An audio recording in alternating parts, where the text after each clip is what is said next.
Is it recording for everyone? Okay. Yep. Hi, everyone. My name is Angelita Jesus.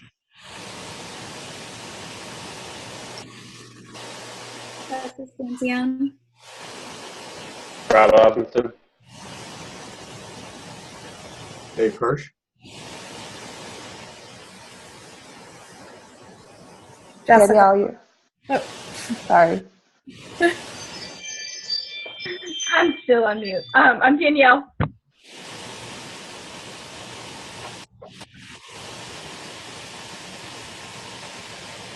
Okay, so today we're going to be discussing interview planning and design for our upcoming assignment. Does anybody want to kick it off?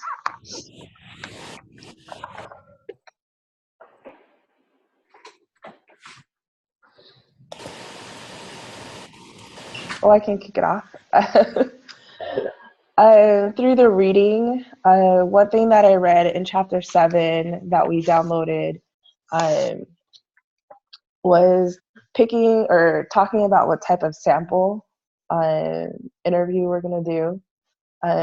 Looking at all the options, I thought this type of interview would be a critical incident sampling, because the article or the chapter talked about critical incident sampling being appropriate for exploring data related to incidents that are unique to the given research being pursued. And from what we're looking at team, the design of a team, and just looking at Dave's experience. So that's the one that stood out to me. Did anybody else have any other thoughts on that? I'm glad you came up with something, because I thought about the sampling and I was just like, well, we already know what the sample is. So I was just like skipping over that part, it was like randomly chose me or whatever. So I guess that's true. I guess it is the sample based on something. I feel like we kind of, with the sampling too, we kind of snowball ideas. One of the other strategies, I feel like we do a good job of sort of bouncing off one another to come up with other ideas. So I think that could help support us too in our plan.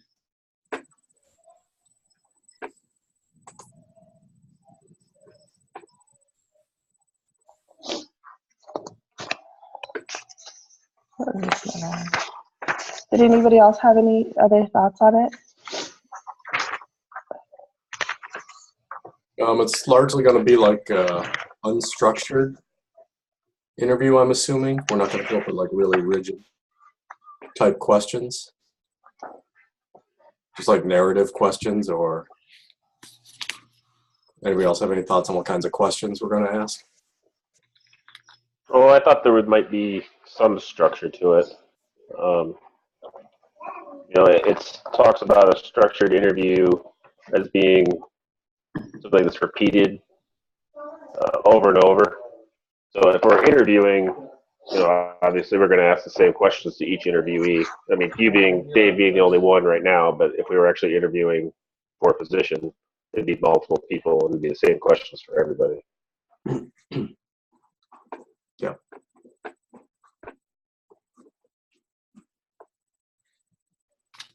They also then talked about the different types of questions, and obviously it's based on Dave's experience, so I'm pretty sure we're going to ask a lot of experience questions and kind of work our way through.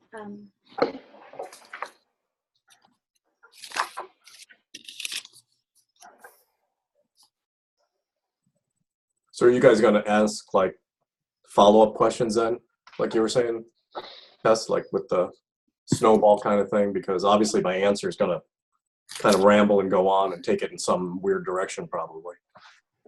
Well, and I think that would work too, because, and it doesn't say that it has to be specifically structured, so we can start with some structured questions and then, like I said, just snowball them into some more, because, I'm sure you have a lot of experiences, and we can kind of flow on different from the questions that we do ask. Yeah, I just want to make sure you guys feel free, even though we'll have whatever structure, you guys will feel free to follow up with whatever questions spontaneously. you're going to put me on the spot and I'm not going to be able to come up with an answer, right? So I don't want you guys to kind of hold back and, try to, avoid screwing me up or something. I want you guys can ask whatever you want. I'm fine as follow-up questions or whatever.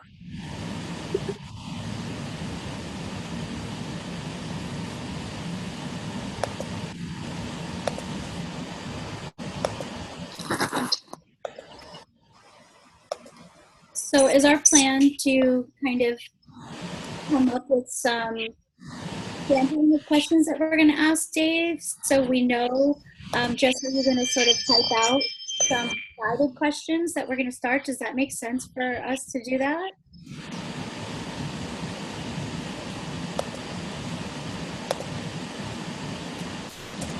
Yeah, Yeah, might as well. So Dave, did we want to get some background on Dave so we can formulate those questions? I had a couple questions written down just for the beginning of the interview. And it was basically like his name, where he's from, his occupation, how long he's been in his current position or worked for the company, and then why he decided to interview or be the interviewee. Dave? Wait, is this the interview now? Am I supposed to answer? I thought it was Monday. Are you gonna make us hold out till Monday to find out more about you? No, that's fine. I can do it. I mean, let's see, the history of everything. Was in college in the 80s, was a really bad student, decided it was futile to continue. I said, I got to go out and start making a living, so that's what I did. And so I started computer programming. And from then, just after a few years, basically went into management and started supervising programmers, and that's what I've been doing for most of the last 25 years, is doing that. The last 20 of that was with American Express. And what else do you want to know besides that? That's the big picture of the stuff, I guess.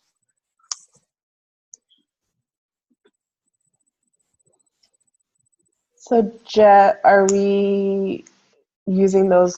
Do you want to write those questions down, Jess, for the first part? Yeah, do we want to start with those? I couldn't tell what was happening, sorry. So I'll write all those down so we can just kind of do like an overview of who you are and all that stuff.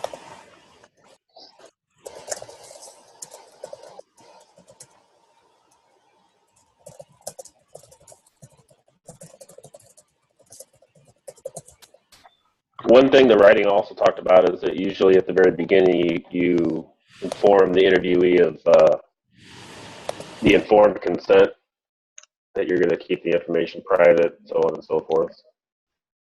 It's a good one. I always forget about that.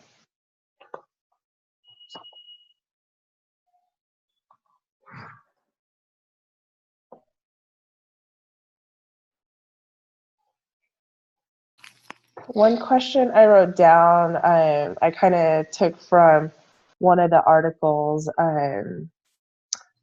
The article, "Are successful teams always harmonious?" And it's more geared, and it might be more towards the middle or end of the interview. But the author writes, two features of a high-performing team are one, psychological safety, safe space for frank and constructive conversation, and then two, teams know precisely why what they do matters, who it matters to, and are able to leverage this within their team. So maybe a question around that, like if you have experience around that, Dave, like what kind of, within the teams that you've led in the past, what kind of safe space have you created for them to have that constructive, frank conversation? And two, how do you make sure your teams know what matters, what they do matters, and how they can leverage that? So something around those lines. Yep. Yeah, there's a lot. I mean, I thought those because were so many different ways, there's a lot that goes into the personalities, right? We can talk about that and, you know, exactly what the assignment is, whether it's a short-term thing or whether it's just kind of a long-term thing. There's a lot of different examples I can draw from. Now, a lot of the stuff that we've been reading about is focused on groups and teams and how big the teams are and sort of the size of the teams that they're in and how well they collaborate and conflict within teams, I guess, that we're talking about right now. But I think they might be good vantage points. How big are the teams you work in, though? I mean, I can wait till Monday, but I'm kind of just curious. Well, the other thing I should add too is that, you know, I've been displaced at American Express. So my last day at American Express is December 22nd this year. So what I've been doing second half of this year from June on basically is winding down my team and giving my responsibilities and my employees to other people. So as of May 23rd, when they officially announced the reorg, I had 30 people. About half of them, maybe 2/3 of them here in the US in Phoenix, and the rest offshore. So that's and I've had about 30 people for, I mean, most of the last 5 or 10 years. But when I started out, obviously, I had very small teams, 4 or 5 people, things like that. And so what's interesting to me, though, is that, you know, I always thought, like, if you had 4 people, 5 people, everybody gets along pretty well. You're kind of like our group here, right? It's like there's no real, divisions or all that. But when you start to get to 6, 7, 8 people, by the time you get to the 8th person, when you add the 8th person, the group splits into 2 automatically. And 9, and so you start going up and the group just splits into 2 or 3, and it's just really a numeric thing. It's really odd to see it happen. The other thing that's really odd too, when we talk about, conflict, and the textbook talks about the different kinds of conflict. There's usually I've found that it's 1 or 2 people in the group, if we're talking about a team about that size, that are really kind of the source of the conflict, right? But what's funny is when you get rid of that one person, because this has happened to me, you get rid of that one person, you think, oh my God, now everybody's going to get along. Somebody else will pop up and be the bad apple. And it's weird to watch it happen, but somebody will just takes on that role in the team. Whether that forces the team to split into different factions or not is different, but somebody always has to be the bad apple in the team. It's very rare to have a team without somebody playing that role.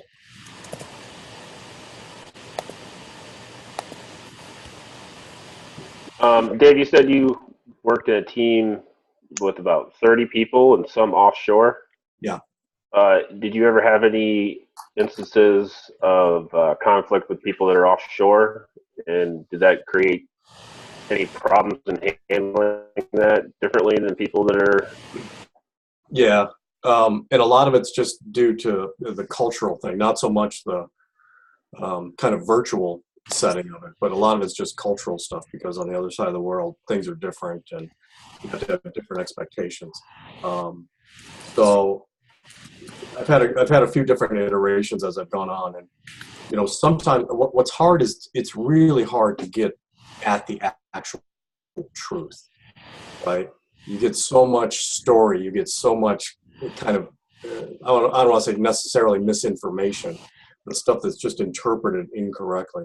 So it helps a lot if you have somebody who knows the culture, who can kind of coach you through it and can kind of articulate what's really going on in the situation, because it's hard to know what the reality on the ground is over there. That's very pertinent too, because I was just reading, I think in one of these books somewhere today, about the American or the Western culture clashing with Asian cultures, just because obviously the collectivist society that Asian culture has, and we're more individualistic, but that you kind of spoke right to what we were reading about today. So I think that's a really good one to have in there too, but so true. Yeah. Yeah, it is true. And, so most of my experience in this area is with India. I have a lot of offshore Indian teams.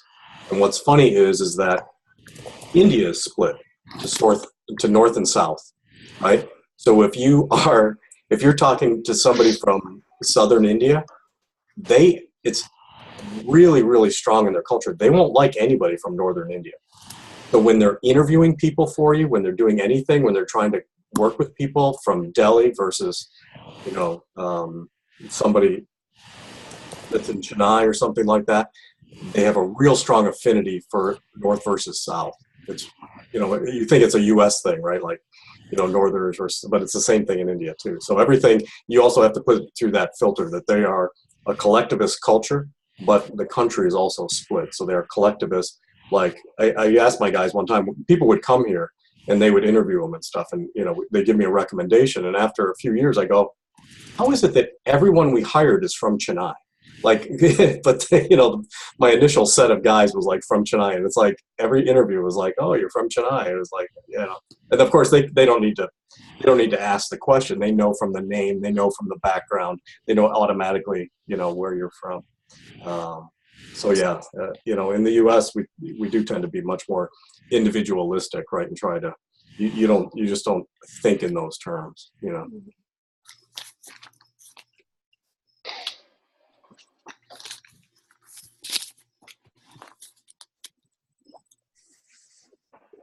I think we kind of almost jumped right into an interview. Are we recording all these questions that were coming up?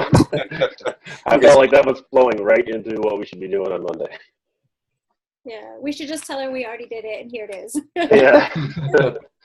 Well, to jump on that, like the article about our team's always harmonious also wrote the key to high performing teams is to find a way to manage these tensions creatively rather than destructively. So we can craft a question around how, Dave, you creatively brought these tensions together and brought the team together. Yeah, if we go back to the textbook too, I think a lot of it, we can ask questions. There's a lot about like leadership from chapter 3, right? I think,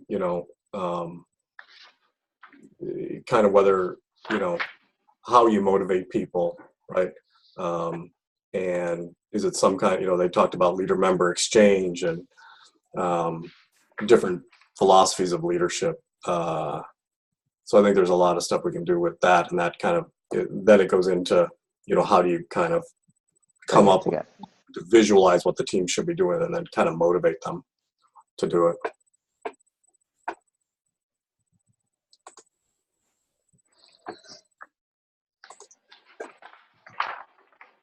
I think that once we actually do get into the actual interview, I think we'll have no problem just sort of flowing and hitting those target questions.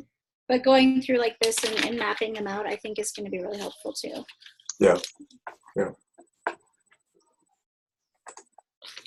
I kind of based all of my questions.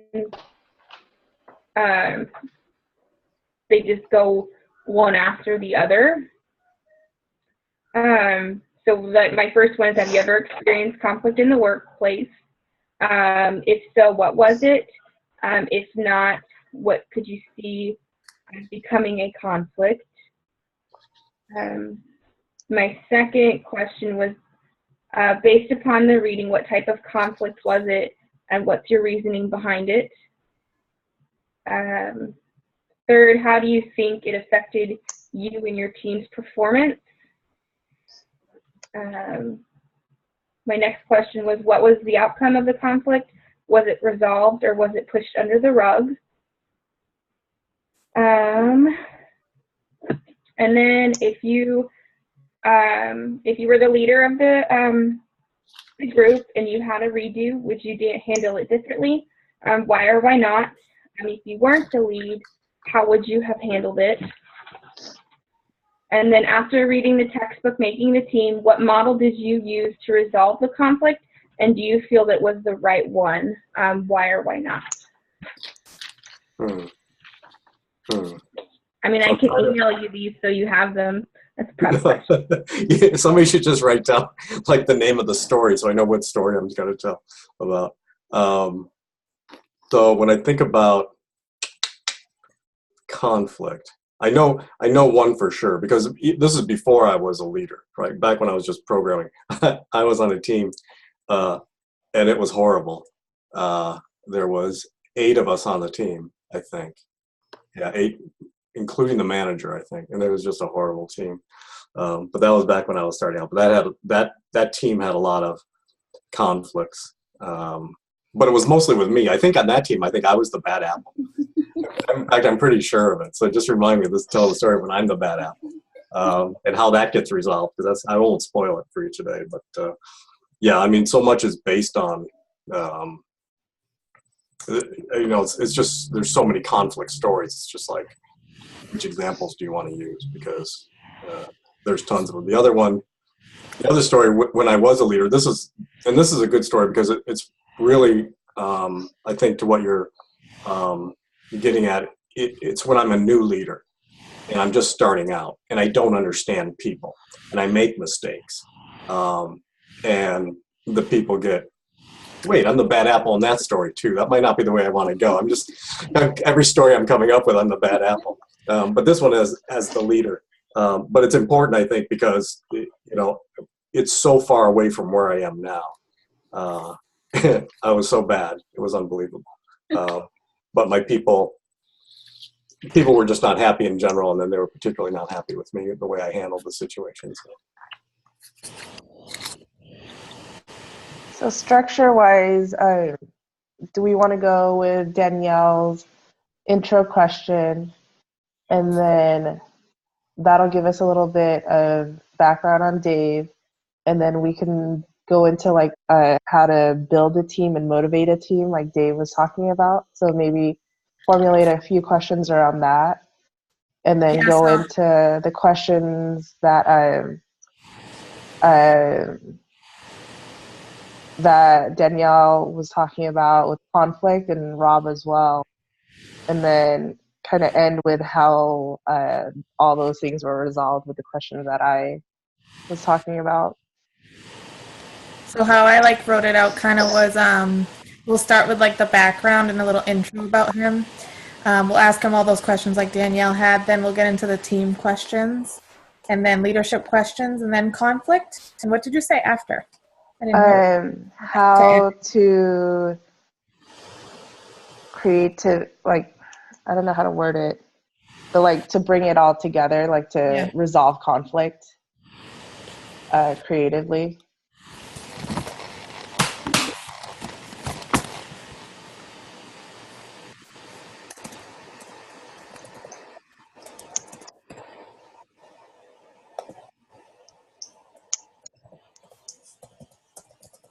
Now, do we want to have some sort of structure in the way that, by person, like you were saying, Anjali, where one person's going to start hey, what's your name and what's your number? And then the next person will ask. So we're all asking questions, specific topic questions, like you were saying. And should we assign them then?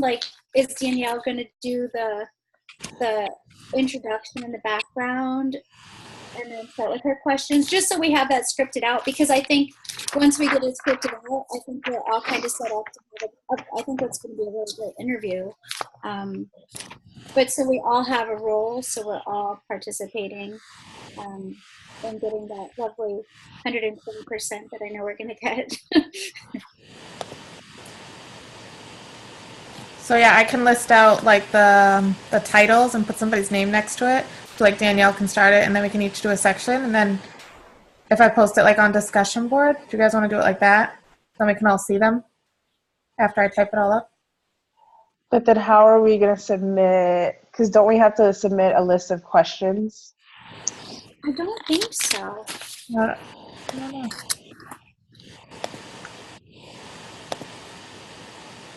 I think that's what she's asking for. At the very bottom of the unit 4. Are you going to the, okay.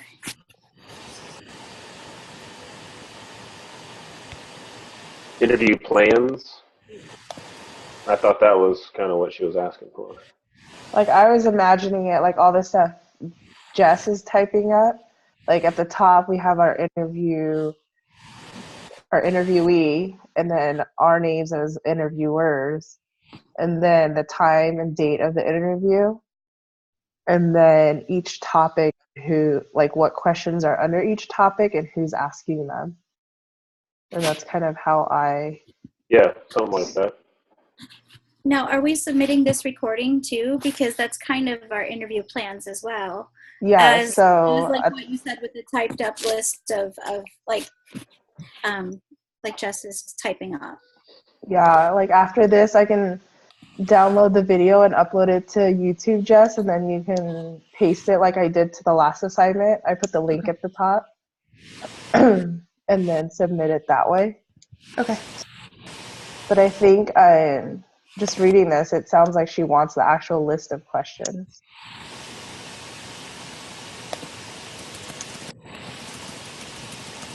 So do you want to just go section by section, Jess, and tell us what you have and what you need?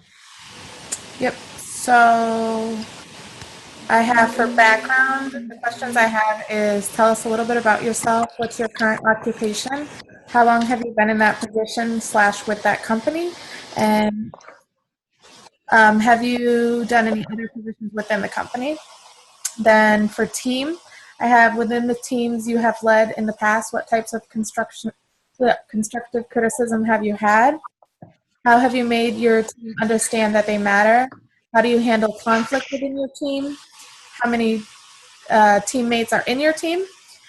How do you handle concerns with a teammate who you don't work directly with in your office? And then it goes to leadership, and it's how do you motivate your team? And conflict, how have you handled conflict within your team?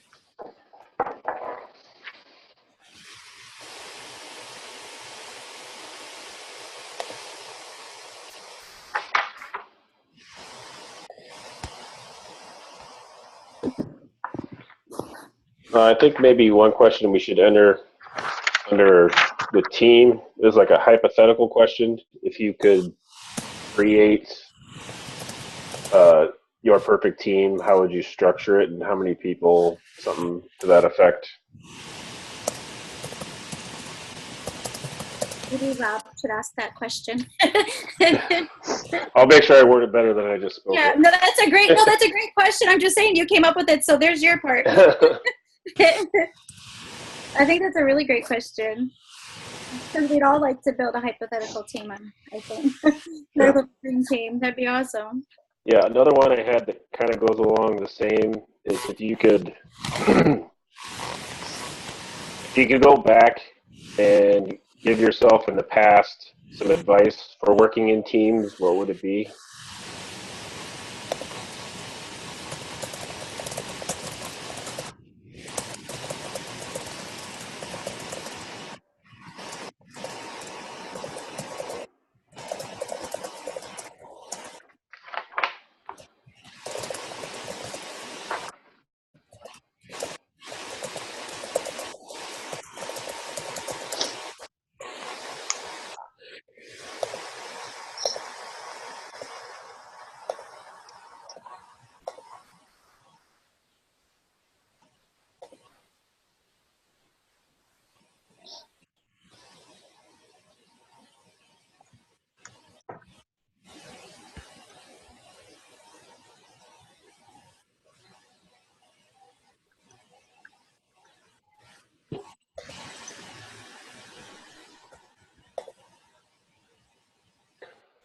Another one I want to say real quick, since devil's advocate is my responsibility or my position, for conflict, I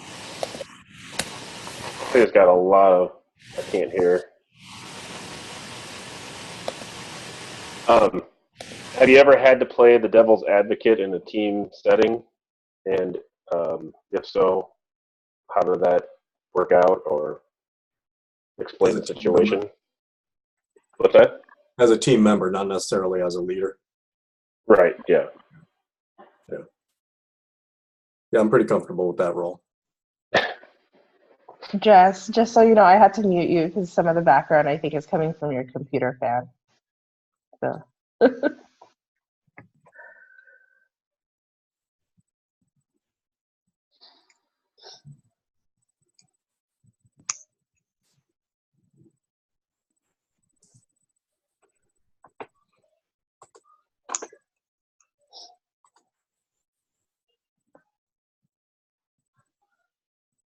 Okay.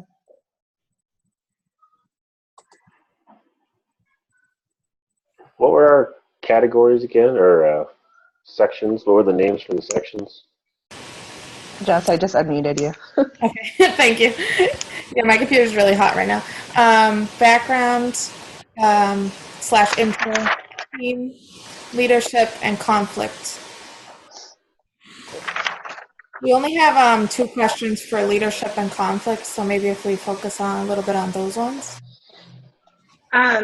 For leadership, I know, what was the question that we already had down for leadership? Hold on one sec. How do you motivate your team? That's the only one we have so far. One is how can you show value to your team, or how do you make sure that your employees are valued, or how do you empower your associates? Yeah, those are good questions. You have to think about those. I had training today, so I'm like fresh out of the whole leadership stuff.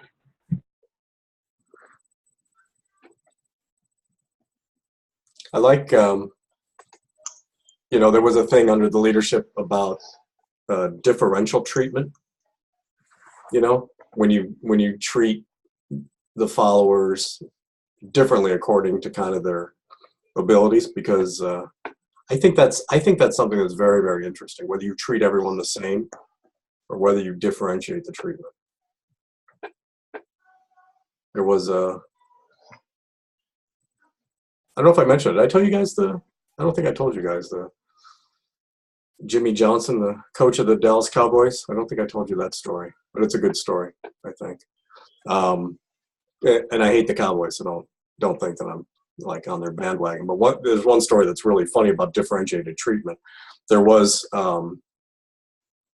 he's a famous coach and famous motivator, and there was in one football season, he's having a meeting with all of his players, and one of the rookies fell asleep in the meeting, right?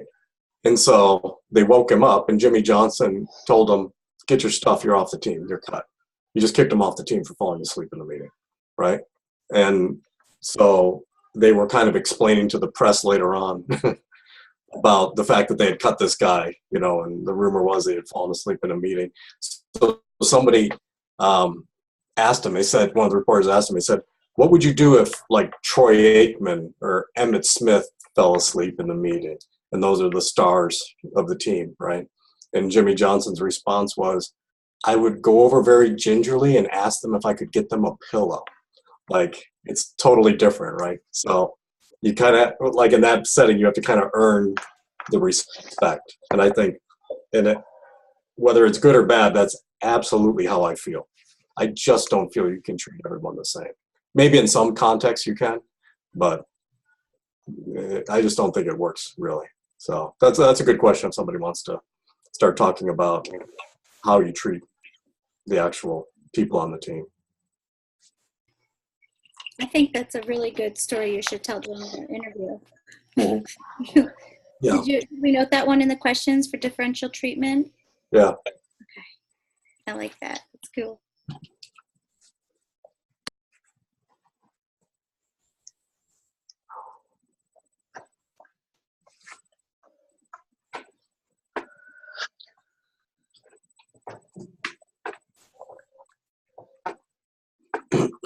I think under leadership too, how do you, give me a minute. I'm on Dayquil and NyQuil.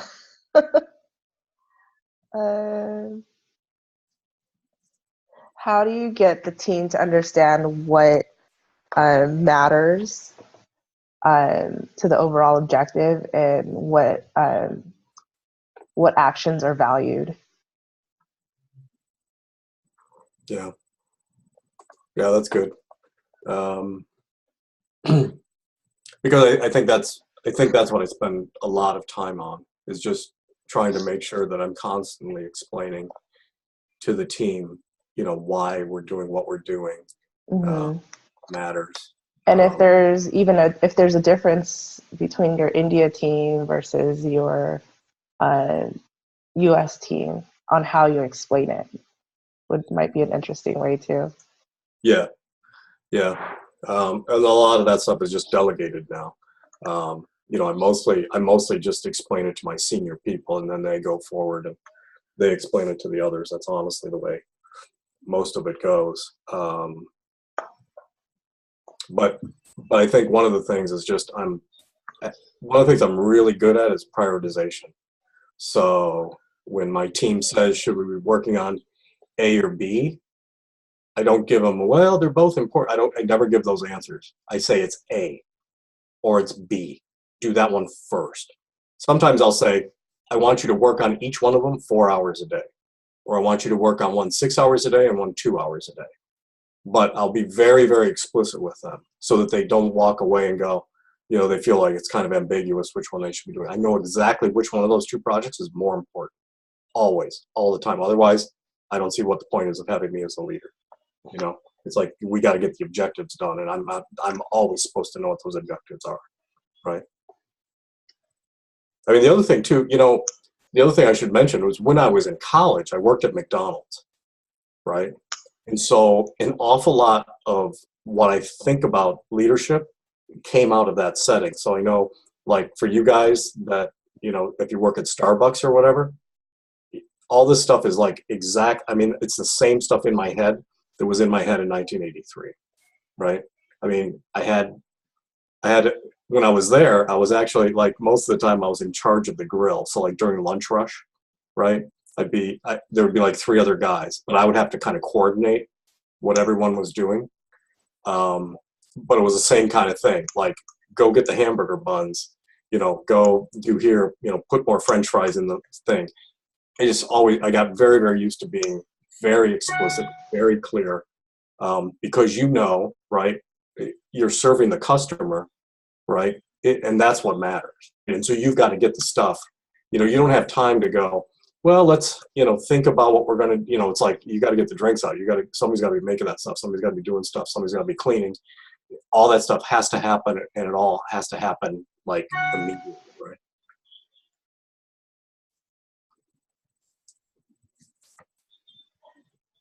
I think another question in leadership would be, Dave, you talked a little bit about, like, if somebody asked you, like, about priority, like, do I do this one first? Do I do that one?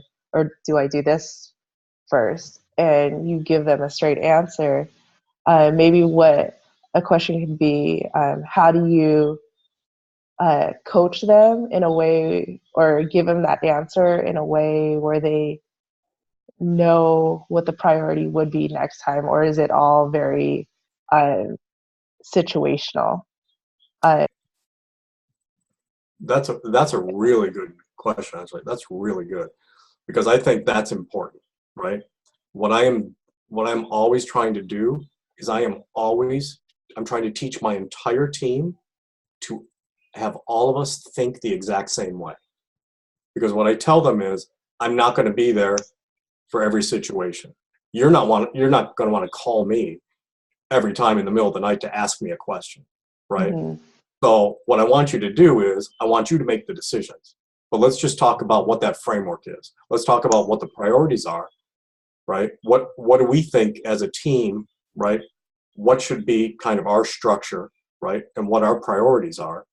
And then let's always operate from that same set of principles when we're making decisions. So every time I try to explain to them, this is what we're doing. This is why we're doing it in this order, right? Because I want them to learn. I want them to think. And that's one of the things that's really an advantage when you have a team and you've been working together for 5 years or so or longer. People really get that down. They really know they know how I am. I know how they are. We all know how each other thinks, right? And so we react in maybe not always exactly the same way, but we always react in a consistent manner. So I know certain people are going to react a certain way, and I coach them differently than somebody who would react differently. But I don't want to make me, the leader, be the center point of every conversation or every decision, because the people that work for me are very, very talented, very, very bright, and there's just no reason for me to be at the center of everything. It's too distributed. They need to be able to not have to pause, wait on everything until I answer an email or answer a message or something.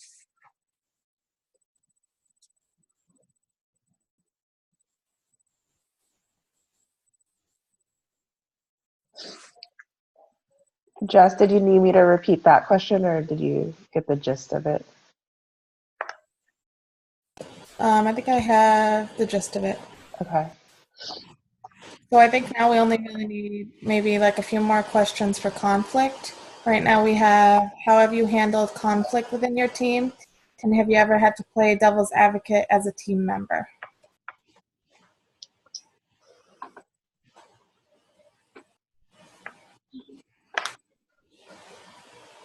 Well, didn't Danielle had some really good questions for conflict? Danielle, what were the ones that you had? I wrote them down, but I didn't write them out, and they don't look as good as when you said them. So the first one was, have you ever experienced conflict in the workplace? If so, what was it? If not, what could you see as becoming a conflict? The second question was, based upon the readings, what type of conflict was it, and what is your reasoning behind it? The third one is, how do you think the conflict affected you and your team's performance? What was the outcome of the conflict? Was it resolved, or was it pushed under the rug? 5, if you were the leader of the group, if you had a redo, would you have handled it differently? Why or why not? If you weren't the leader, how would you have handled it? And then the last one was, after reading the textbook, making the team, what model did you use to resolve the conflict? Do you feel it was the right one? Why or why not?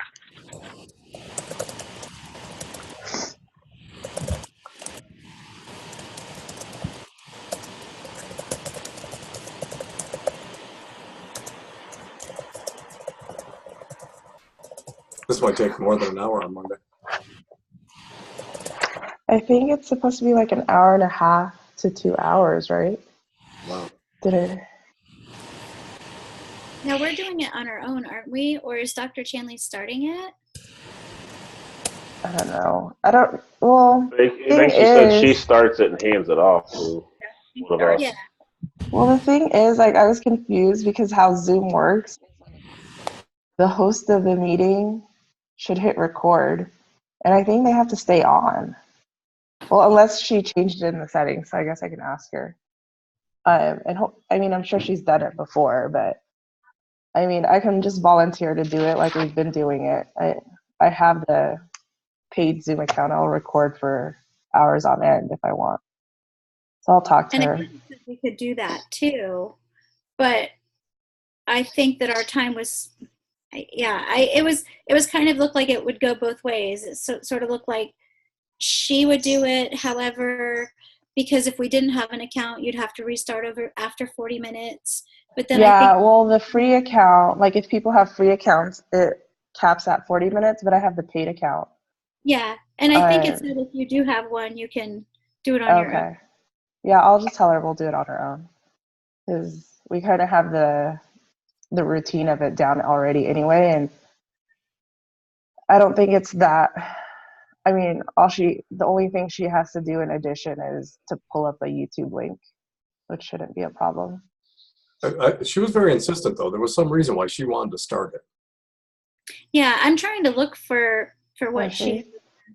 I thought it was a whole 40 minutes thing. The reason she was so insistent was because most students probably don't have a paid account like you do. Yeah. She was probably worried that the length of it, they'd have to break it into multiple 40-minute time.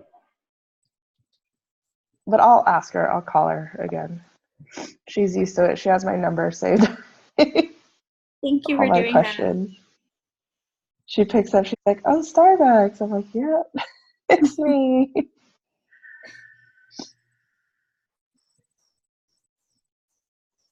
Do you guys feel like we're pretty well set up with our questions? Do you think we need to add anything? Because I think we touched on conflict resolution in the conflict section. We might want to come up with like a closing question, or maybe Dave a closing statement. Something like, in your 20 years of experience in leadership, what do you think is what advice would you give to a new leader, or something like that? Yeah, I can come up with that. We're going to post these questions, right? We said we're going to put them on the discussion board. Yeah, do you guys want to do the draft first and then put it on File Exchange and then like review it and then kind of give a thumbs up on Google Hangouts before we post it? Is that the one that Jess is typing up? Because just what I can do is when you post it, I'll add the link as well. Okay, so where do you want me to post it? In File Exchange under group Team 2. Okay. I don't think there's anything in there, so No, I went there today to see if there was like instructions on the submittal or something. I clicked every link today in our class. That's how I found your Rob, that response that you were talking about. Yeah. Which we need to talk about after we stop the recording. And I think that's it. Did you get the closing? Did we want to finalize that closing part? Or just did you get the closing question? I got it. It was basically, in your 20 years of leadership experience, what I can't think. What advice? What advice would you give to a new leader? Is that Yes. what's up? Yeah, got it.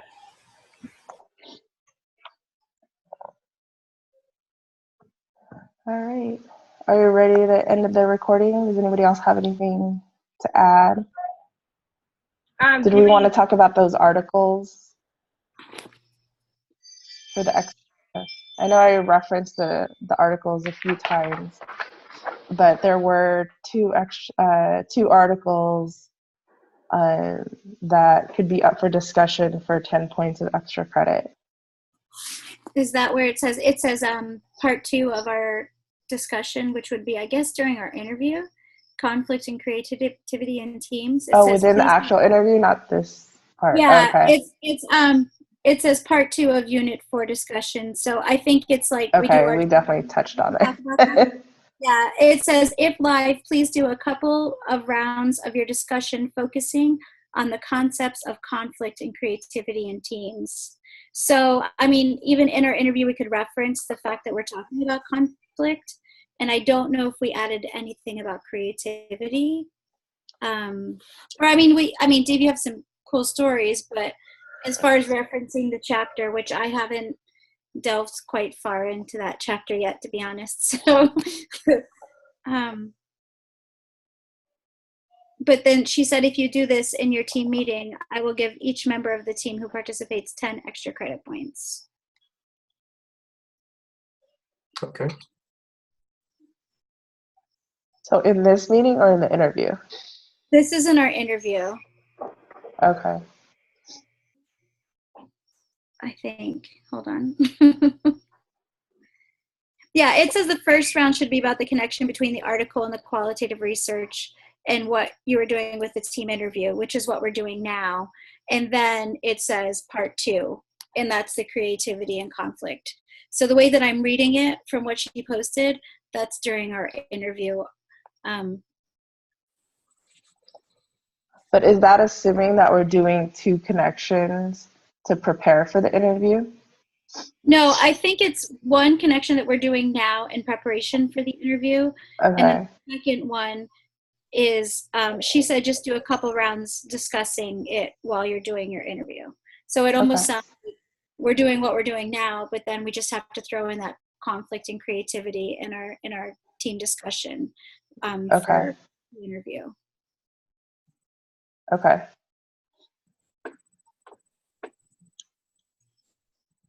Sounds good. Are you ready to end? Okay.